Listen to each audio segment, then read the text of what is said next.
اللہ رب العالمین کی حمد و ثنا کے بعد سرکار دو عالم فخر دو عالم نور مجسم جان کائنات مقصد کائنات وجہ تخلیق کائنات میرے اور آپ سب کے آقا مولا ملجا مأوا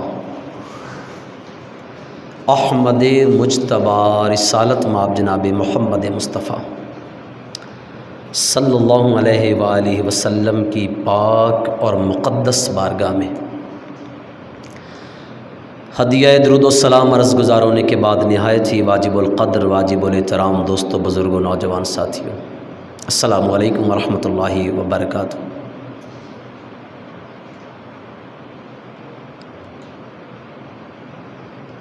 اللہ وحدہ لا شریک نے اپنے محبوب اور پسندیدہ بندوں کو جو مقام اور جو مرتبہ دیا ہے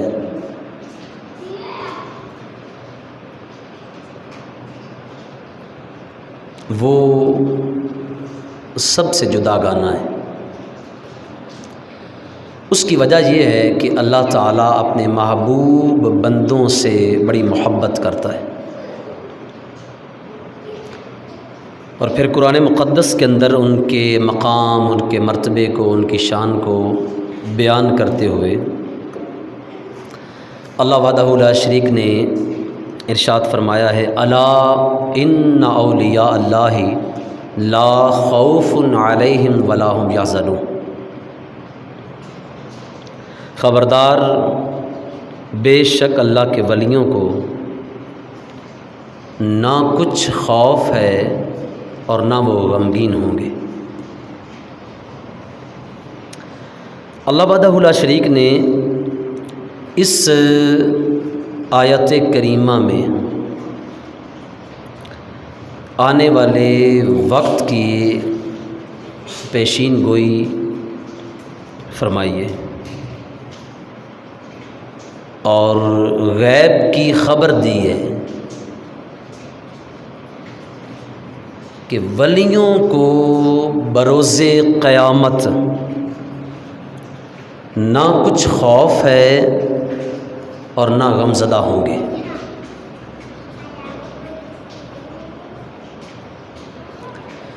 اس آیا مقدسہ میں جہاں اللہ تعالیٰ کے ولیوں کے مقام اور مرتبے کو بیان کیا جا رہا ہے، اس کے ساتھ ساتھ ہمارے لیے بھی خوشخبری ہے کہ جو اللہ تعالیٰ کے بندوں کے ساتھ منسلک ہو جائیں گے تو اللہ تعالیٰ انہیں بھی خوف اور غم سے بری فرما دے گا۔ امام بخاری نے بخاری شریف کے اندر حدیث پاک نقل کی ہے، نبی دو جہاں صلی اللہ علیہ وآلہ وسلم نے ارشاد فرمایا المرء مع من احبہ،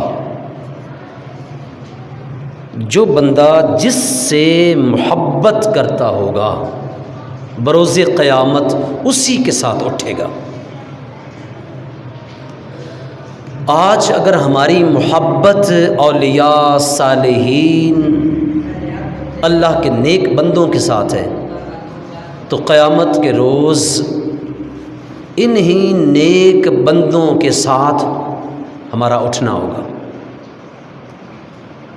تو اللہ تعالیٰ نے ارشاد فرمایا کہ یہ جو اللہ تعالیٰ کے نیک اور صالح بندے ہیں انہیں نہ کوئی خوف ہے نہ غمزدہ ہوں گے، اور ان کے ساتھ جو محبت کرنے والے ہیں نہ انہیں خوف ہے، اور قیامت کے روز یہ بھی اللہ کے ولیوں کے ساتھ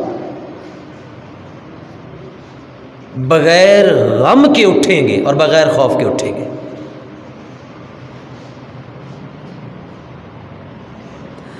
دعا کریں کہ اللہ تعالی ہم سب کو اولیاء اور صالحین کے ساتھ محبت کرنے کی توفیق اور سعادت نصیب فرمائے۔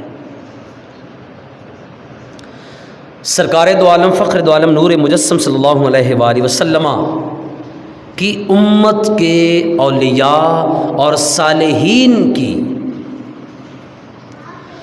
اگر ہم رحمت کے چھینٹے حاصل کرنا چاہتے ہیں، برکات کو حاصل کرنا چاہتے ہیں، وہ رحمتیں ہم بھی سمیٹنا چاہتے ہیں، تو پھر ان اللہ کے ولیوں کی مجالس میں، محافل ذکر میں آیا جایا کریں۔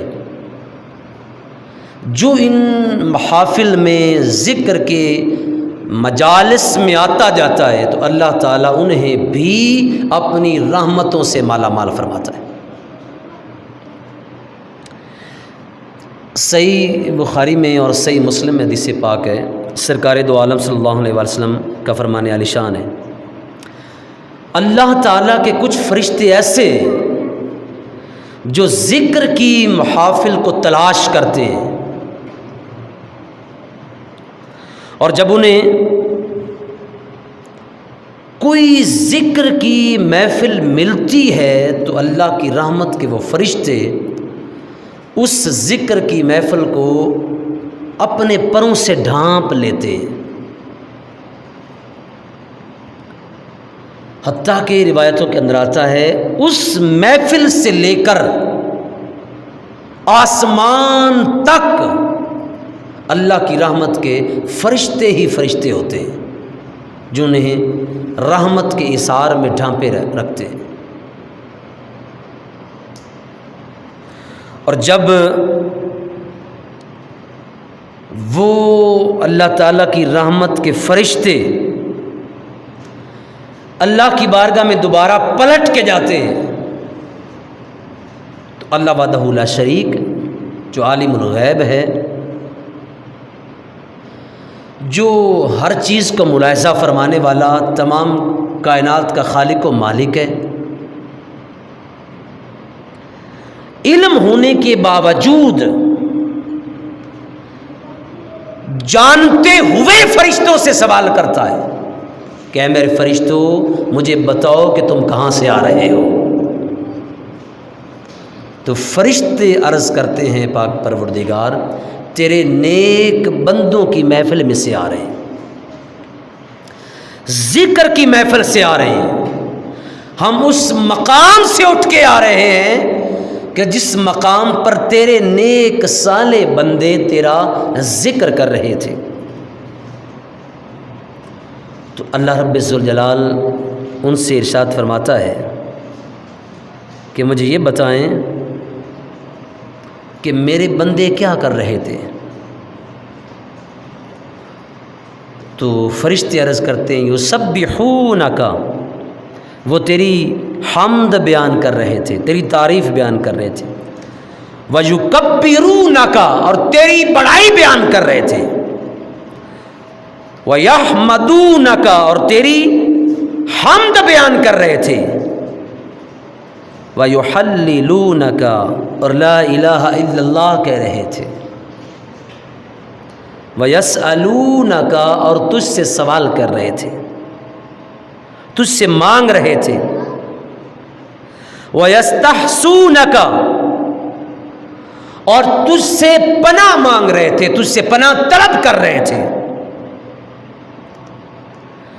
تو اللہ رب ذوالجلال ارشاد فرمائے گا کس چیز کا سوال کر رہے تھے؟ عرض کریں گے پاک پروردگار یسألونک الجنہ، وہ تجھ سے جنت مانگ رہے تھے، اور فرمایا کہ پناہ کس چیز سے مانگ رہے تھے؟ فرمایا جہنم کی آگ سے پناہ مانگ رہے تھے۔ تو اللہ رب ذوالجلال ارشاد فرمائے گا اے میرے فرشتوں گواہ ہو جاؤ، اے میرے فرشتوں گواہ ہو جاؤ، وہ میرے نیک صالح جو بندے ہیں جو میری حمد بیان کر رہے تھے، میری بڑائی بیان کر رہے تھے، میری تسبیح بیان کر رہے تھے، اس بات پر گواہ ہو جاؤ جو مجھ سے جنت طلب کر رہے تھے، جہنم سے چھٹکارا مانگ رہے تھے، میں نے ان تمام کو جنت کا تحفہ بھی عطا فرما دیا ہے اور جہنم سے بری بھی فرما دیا ہے۔ یہ ذکر کی محفل اس قدر بابرکت اولیاء صالحین کے ساتھ بیٹھنے کی اس قدر برکت ہے جو اللہ تعالیٰ کا بندہ اس محفل میں آ جاتا ہے، اولیاء اور صالحین کی سنگت اختیار کر لیتا ہے، تو پھر اللہ رب ذوالجلال ان پر اپنی رحمت چھما چھم نچھاور کرتا ہے، اور اللہ تعالیٰ انہیں جنت کا تحفہ دیتا ہے۔ اس کی ایک وجہ یہ بھی ہے کہ اللہ تعالیٰ کے جو نیک اور صالح بندے ہوتے ہیں، اللہ کے جو بزرگ ہوتے ہیں، وہ اپنا ہر کام اللہ تعالیٰ کے تابع ہو کر کرتے ہیں، تو پھر اللہ تعالیٰ انہیں دنیا میں بھی عزتیں دیتا ہے اور آخرت میں بھی عزت دے گا۔ اپنا ہر عمل اللہ تعالیٰ کے تابع ہو کر کرتے ہیں۔ سیدنا شیخ عبد القادر جیلانی الحسنی والحسینی رضی اللہ تعالیٰ عنہ کی بارگاہ میں ایک بوڑھی خاتون آئی، عرض کی کہ یہ میرا بچہ چھوٹا سا رہا، اسے اپنی صحبت میں رکھ لیں، اس کی تربیت کریں، قرآن کی تعلیم دیں، حدیث نبوی کی تعلیم اسے دیں۔ تو وہ اپنا بچہ چھوڑ کے حضرت عبد القادر جیلانی رضی اللہ تعالیٰ عنہ کی بارگاہ میں چلی گئی۔ یہ شروع سے ایک سلسلہ چلا آ رہا ہے کہ لوگ اپنے بچوں کو صحبت اولیاء میں چھوڑ آیا کرتے تھے تاکہ ان پر ان کی صحبت کی برکت آئے، ذکر اللہ کی برکت آئے، میرا بچہ نیک اور صالح ہو جائے، اس لیے صحبت اولیاء میں چھوڑنے کا یہ رواج، یہ طور طریقہ شروع سے چلا آ رہا ہے۔ اسی لیے اگر نیک صالح بندے کی سنگت نصیب ہو جائے تو اللہ رب ذوالجلال اس کی دنیا بھی سنوار دیتا ہے اور آخرت بھی سنوار دیتا ہے۔ چھوڑ کے چلی گئی۔ کچھ عرصے کے بعد جب وہ بوڑھی عورت واپس پلٹ کے آئی تو اس نے دیکھا کہ اس کا بچہ جو تھا وہ تو بالکل لاغر، کمزور، ضعیف اور سوکھ چکا تھا، کمزور ہو چکا تھا، کانٹا بڑھ چکا تھا۔ اور ادھر شیخ صاحب کو دیکھا، حضور غوث الاعظم کو دیکھا تو وہ مرغی کھا رہے تھے۔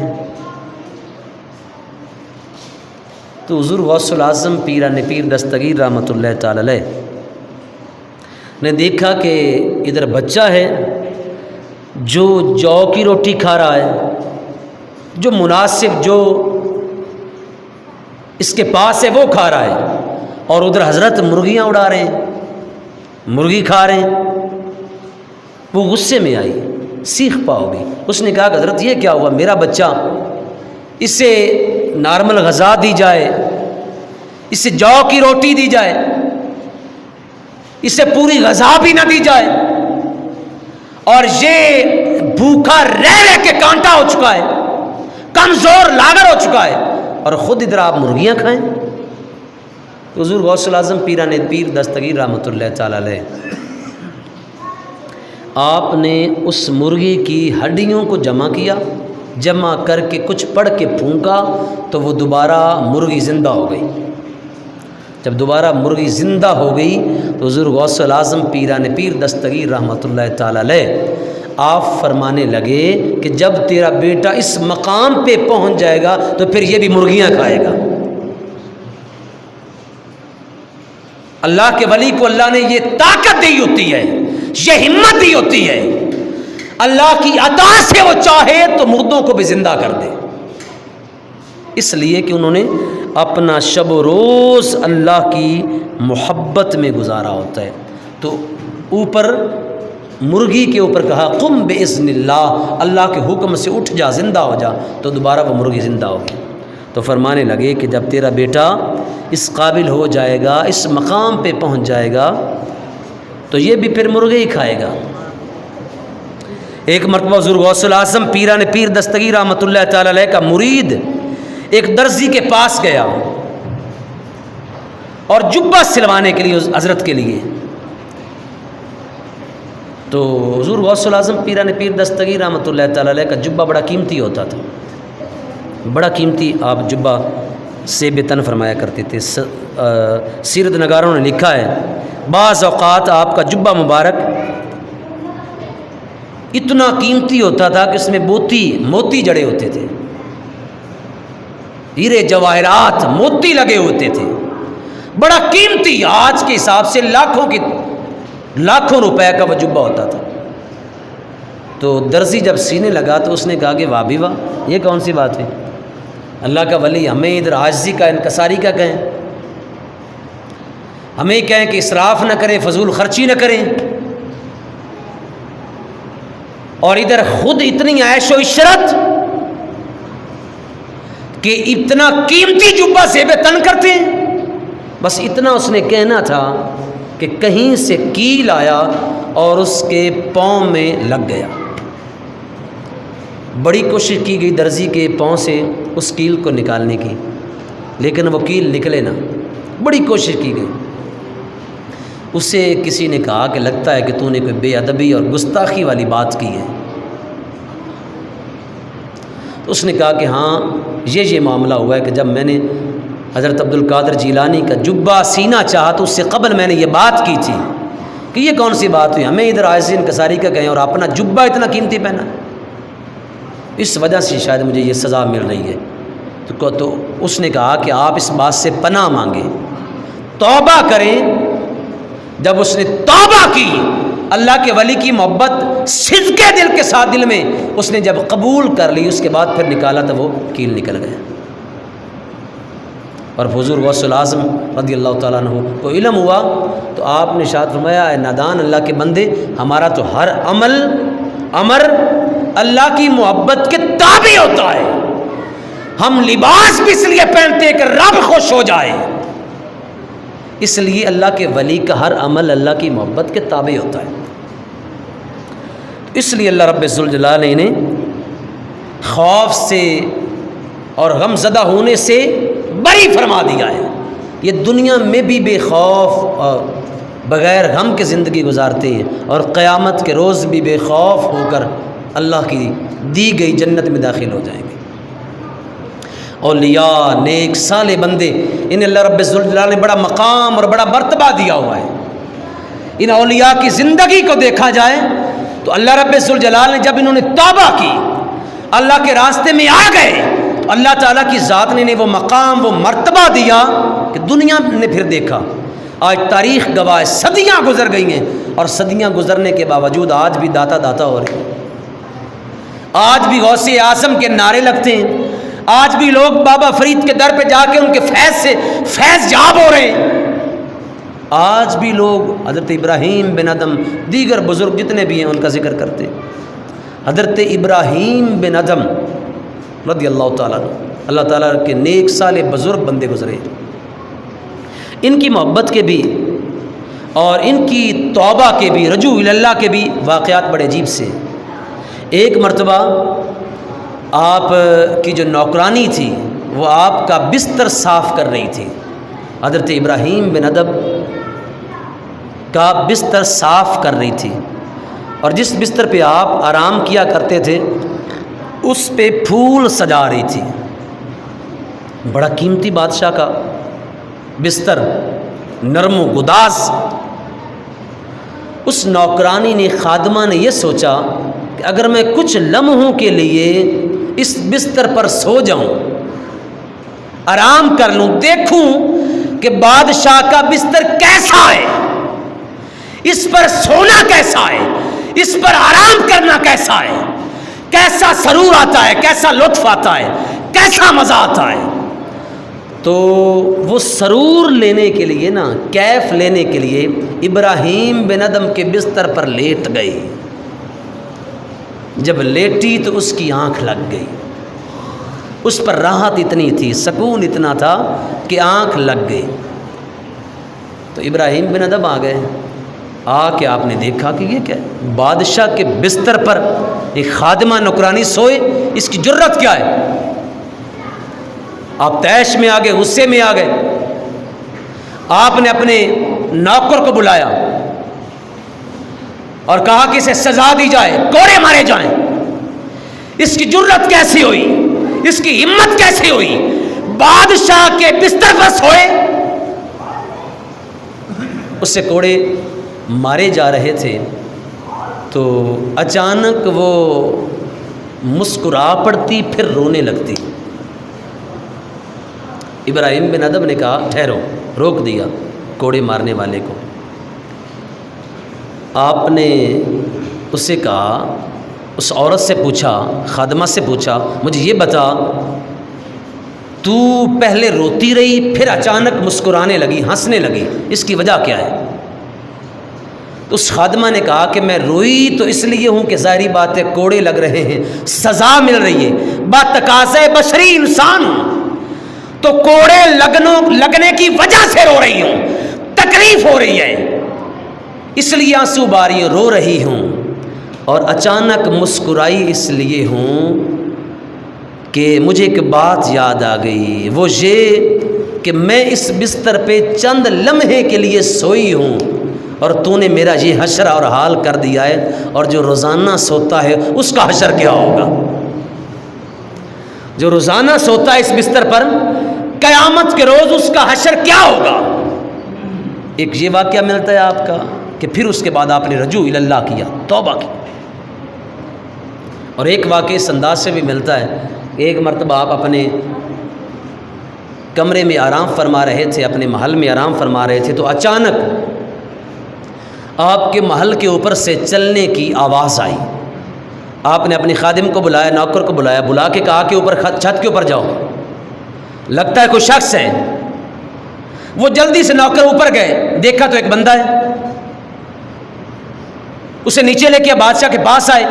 ابراہیم بن ادم نے کہا کہ بھی تو یہاں پر کیا کر رہا ہے؟ اس نے کہا کہ حضرت معاف کیجئے گا، میرا اونٹ گم ہو گیا تھا تو میں ذرا اونٹ تلاش کر رہا تھا، میرا اونٹ گم ہو گیا تھا تو میں اپنا اونٹ تلاش کر رہا تھا۔ ابراہیم بن ادم تیش میں آ گئے، غصے میں آ گئے۔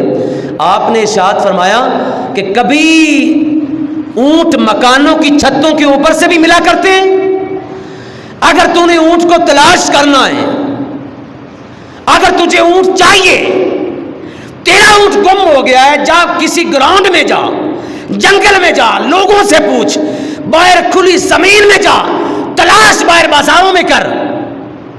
تو یہاں مکان کے اوپر اونٹ تلاش کر رہا ہے، کبھی مکانوں کی چھتوں کے اوپر سے بھی اونٹ ملا کرتے ہیں۔ اب وہ خاص تھا، وہ بھیجا گیا تھا، اللہ کا بندہ تھا، تو فرمانے لگے کہ حضرت اگر مکانوں کی چھتوں کے اوپر سے اونٹ نہیں ملا کرتے تو پھر نرم و گداز بستروں پر خدا بھی نہیں ملا کرتا۔ اگر مکانوں کی چھتوں کے اوپر سے اونٹ نہیں ملتے، نرم و گداز بستروں پر خدا بھی نہیں ملتا۔ خود اللہ کی ذات کو پانے کے لیے بھی شب بیداری کرنا پڑتی ہے، رات کو اٹھ کر اللہ کی عبادت میں گزارنا پڑتی ہے، رات کو اٹھ کر، دن کو اٹھ کر اللہ کی عبادت میں شب و روز گزارنے پڑتے ہیں، پھر جا کے اللہ تعالیٰ کی ذات ملتی ہے۔ اگر مکانوں کی چھتوں کے اوپر سے اونٹ نہیں ملتے تو نرم و گداز بستروں پر خدا بھی نہیں ملتا۔ پھر اس کے بعد آپ اس انداز کے ساتھ اللہ کے حضور حاضر ہوئے، باقی ساری زندگی آپ کی اللہ تعالیٰ کی محبت میں، اس کی عبادت میں گزری۔ آپ نے بادشاہی چھوڑ دی، چھوڑنے کے بعد آپ باہر چلے گئے، جنگلات کی طرف نکل گئے۔ کافی عرصہ گزر گیا، کافی عرصے کے بعد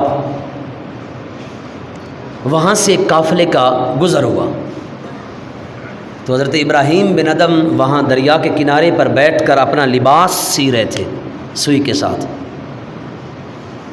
وہ قافلے والوں نے پہچان لیا کہ لگتا ہے یہ تو ابراہیم بن ادم ہے، ٹاٹ کا لباس پہنا ہوا ہے، بادشاہ وقت بادشاہی چھوڑ کے یہاں بیٹھا ہوا ہے۔ پاس گئے اور عرض کی حضرت آپ اور یہاں پر، اور یہ حالت، بادشاہی آپ کا انتظار کر رہی ہے، وہ عزت کی مسند چھوڑ کر یہاں پر آپ ذلیل ہو رہے ہیں، وہ بادشاہی آپ کو آوازیں دے رہی ہے۔ وہ نوکر چاکر، وہ بادشاہی، وہ عزتیں، وہ شہرت، وہ معرفت، وہ کائنات کی ہر نعمت آپ کے جو دروازے پر پڑی ہے، آج دنیا کی بادشاہی آپ کو بلا رہی ہے اور آپ سب کو چھوڑ کے یہاں پر دریا کے کنارے پر بیٹھے، تو آپ کے ہاتھ پہ نہ سوئی تھی، لباس سی رہے تھے، تو آپ نے اپنی سوئی کو پکڑا اور پکڑ کے دریا میں پھینک دیا، پانی میں پھینک دیا، اور پھر اس کے بعد ارشاد فرمایا اے دریا کی مچھلیوں ذرا میری سوئی باہر لے کے آؤ، اے دریا کی مچھلیوں میری سوئی باہر لے کے آؤ۔ تو بہت ساری سوئیاں، بہت ساری مچھلیاں اپنے منہ میں سوئیاں لے کے، ہیرے سونے چاندی کی سوئیاں لے کے باہر آ گئی۔ حضرت ابراہیم بن ادم فرمانے لگے کہ مجھے یہ سوئی نہیں چاہیے، مجھے وہ سوئی چاہیے جو میری اپنی ہے۔ ایک مچھلی اوپر آئی اور اس نے حضرت ابراہیم بن ادم کو وہ سوئی دی۔ اس کے بعد پھر قافلے والوں سے مخاطب کر کے فرمایا نادانو، مجھے وہ بادشاہی نہیں چاہیے، مجھے یہ بادشاہی چاہیے۔ انسان جب اپنی خواہشات کو ترک کر کے اللہ کی رضا کے لیے، اللہ کی محبت میں نکل جاتا ہے، تو کائنات کی ہر شے کو اللہ کی ذات اس کے تابع کر دیتی ہے۔ ان الارض یرثها عبادی الصالحون، بے شک زمین اللہ کے ولیوں کی وراثت ہے، ان کا حکم نامہ چلتا ہے، ان کی بات چلتی ہے۔ سیدنا حضرت عبد القادر جیلانی الحسنی والحسینی رضی اللہ تعالیٰ، حضور غوث پاک رضی اللہ تعالیٰ عنہ ایک مرتبہ واعظ فرما رہے تھے منبر پر بیٹھ کے،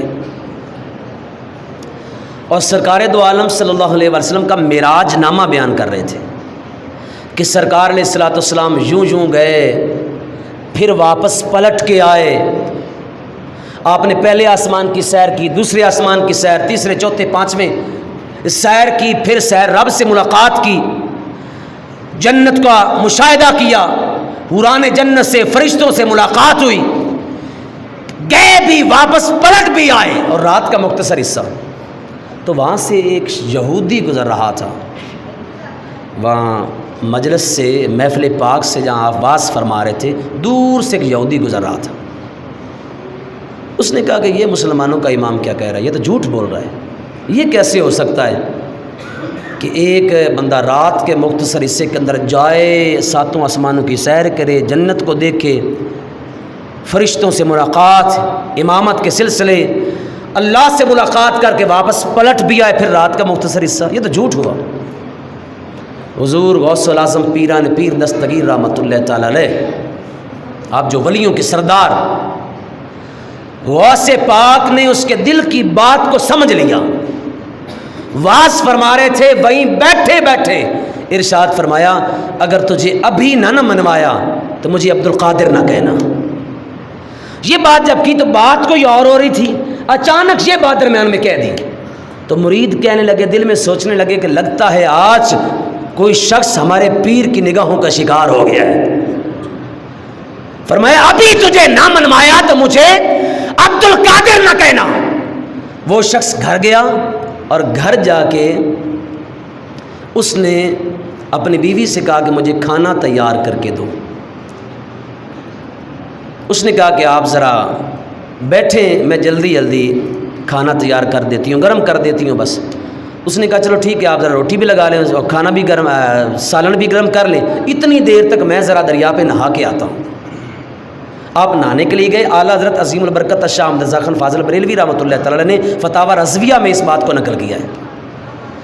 آپ گئے وہاں سے، وہ یہودی گیا دریا کے کنارے پر، اور کنارے پر جا کے اس نے کپڑے اتارے، لباس جب اتارا اس کے بعد وہ غوطہ لگانے کے لیے دریا میں اترا۔ جو ہی غوطہ لگایا، حضور غوث اعظم رضی اللہ تعالیٰ عنہ کا حکم نامہ دریا کو جاری ہو گیا۔ اب یہ یہاں سے نہ نکلے، کہیں اور سے نکلے۔ میں نے عرض کیا کہ یہ زمین اللہ کے ولیوں کی وراثت ہے، اللہ نے ہر شے کو ان کے تابع کر دیا ہے، چونکہ یہ اللہ کے امر کے تابع ہو گئے، اللہ نے ہر شے کو ان کے تابع کر دیا، تو حکم نامہ جاری ہو گیا۔ اب یہ یہاں سے نہیں نکلنا چاہیے، یہ کہیں اور سے نکلنا چاہیے۔ اور پھر دوسری بات یہ کہ اب یہ مرد ہے، مرد نہ نکلے عورت نکلے۔ تو جب اس نے دوبارہ سر نکالا پانی سے تو علاقہ کوئی اور تھا۔ اپنے اوپر توجہ دی تو پہلے تھا اب تھی، پہلے مرد تھا اب عورت بن چکی۔ بڑا حیران ہوا یہ کیا ہوا۔ وہ ساتھ دھوبی بیٹھا ہوا تھا، تو دھوبی نے دیکھا کہ یہ تو عورت ہے، ڈوب رہی ہے، تو وہ جلدی جلدی قریب آیا۔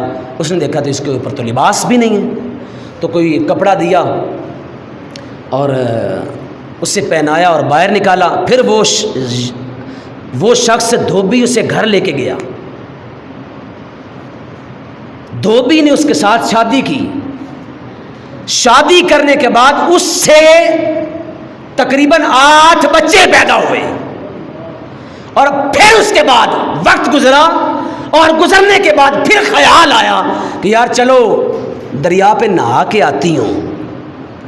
پھر وہیں پہ دوبارہ آیا دریا پر نہانے کے لیے، کپڑے اتارے، وہاں غوطہ لگایا۔ حضور غوث اعظم کا پھر حکم نامہ جاری ہو گیا۔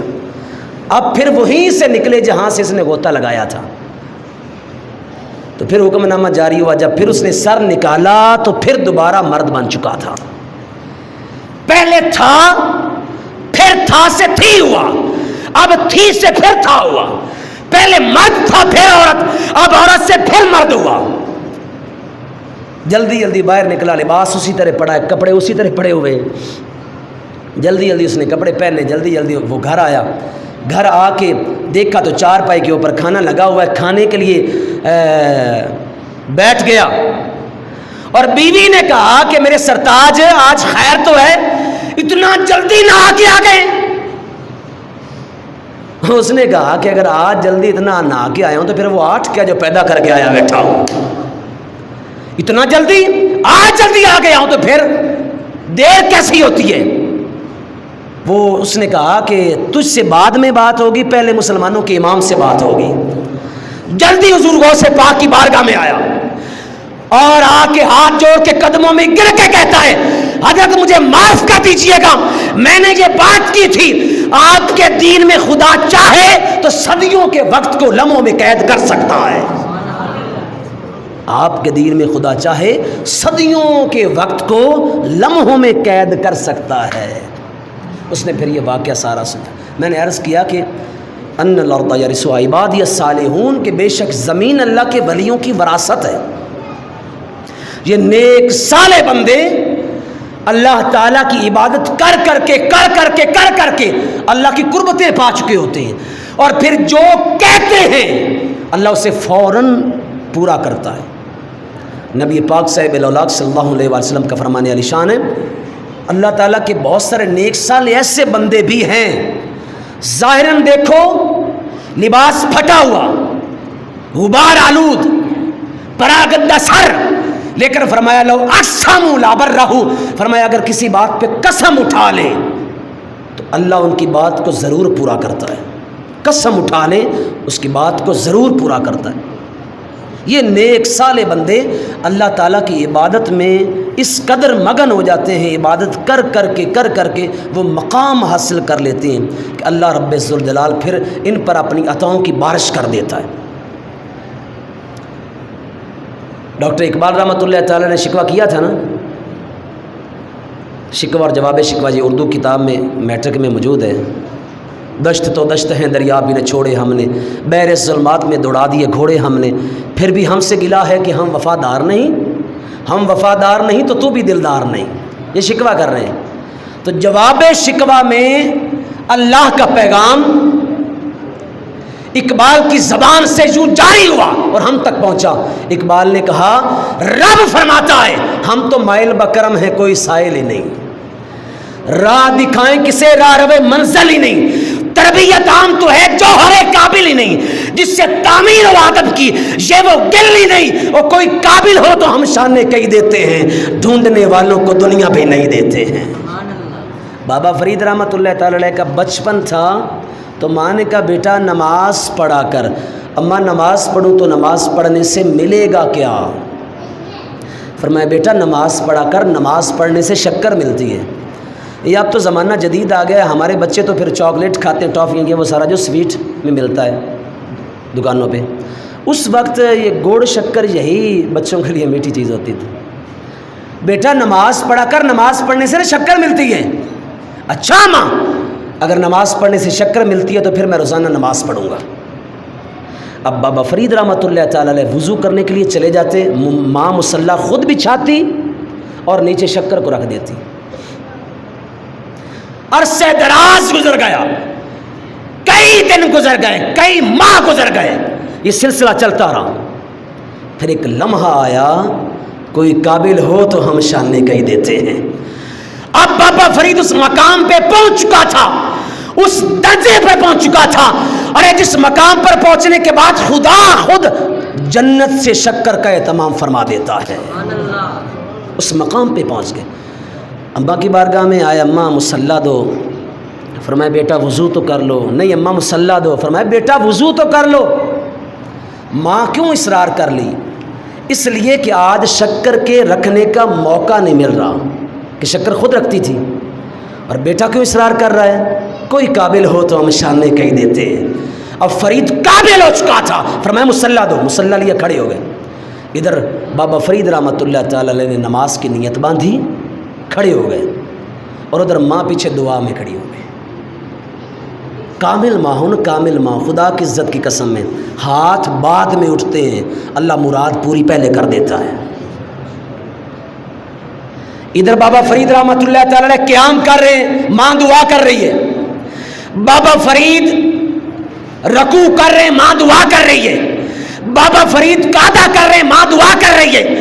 بابا فرید سجدہ کر رہے ہیں، ماں دعا کر رہی ہے۔ پاک پروردگار تجھے اس بات کا علم ہے، پہلے شکر فرید کی ماں خود رکھا کرتی تھی، آج شکر کے رکھنے کا موقع نہیں ملا، مولا کرم کر۔ بس اتنا کہنا تھا کہ رب ذوالجلال نے کرم فرما دیا، یہ تمام ہو گیا۔ بابا فرید رحمۃ اللہ تعالی نے نماز پڑھی، نماز پڑھنے کے بعد دعا مانگی، دعا مانگنے کے بعد مصلی اٹھایا تو نیچے سے شکر کو پایا، چکھا کھایا، بارگاہ ماں میں عرض کرتی ہیں ماں وہ پہلے بھی شکر کھاتا تھا، آج بھی شکر کھائیے، لیکن پہلے کی شکر سے آج کی شکر کا لطف، مزہ، کیف اور سرور زیادہ پایا ہے۔ فرمایا بیٹا پہلے شکر اور تیری ماں رکھا کرتی تھی، آج اس نے رکھی ہے جو 70 ماں سے بھی زیادہ بندے سے پیار کرتا ہے۔ پہلے شکر تیری ماں رکھا کرتی تھی، آج اس نے رکھی ہے جو 70 ماں سے بھی زیادہ بندے سے پیار کر۔ ہم تو مائل بکرم ہیں، کوئی سائل ہی نہیں، راہ دکھائیں کسے راہ روے منزل ہی نہیں، تربیت عام تو ہے جوہر قابل ہی نہیں، جس سے تعمیر ہو آدم کی یہ وہ گل ہی نہیں، اور کوئی قابل ہو تو ہم شان